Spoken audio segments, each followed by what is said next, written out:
Even seemingly straightforward activities still present challenges in China, such as catching a train from Shanghai to Beijing at a station. It might have been simple in the past, but now, with Congress's turbocharged zero-COVID commitment policy, it astonishes how much longer it takes to travel between Beijing and what were once two of the most international cities in the world.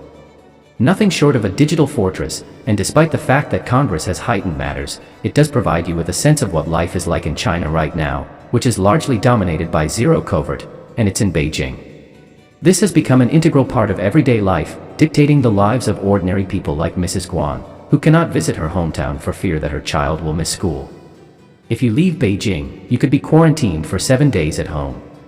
She claims that since we only have 7 days off, there is a sense that people are restless and resigned to receiving a brief cue every 3 days. That must sometimes feel a little frustrating, she says, but tempers are fraying and patience is lacking. This information was recently provided by Shenzhen province. Gigi lost her job earlier this year, and the lockdown is cracking and clashing, threatening not only lives but also livelihoods. The consumer economy has been crippled, and there are a record number of young people out of work. She wanted to keep her identity a secret, so her words were distorted, like the danger of questioning the government. She wasn't against COVID rules, but she was very aware of how they would affect her. I think the party Congress has proposed goals for will experience some suffering, and there will definitely be some difficult times.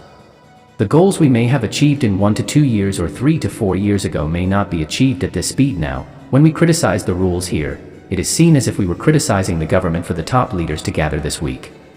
A victory story is becoming increasingly important because they are also keeping an eye on public actions, and the public is starting to change.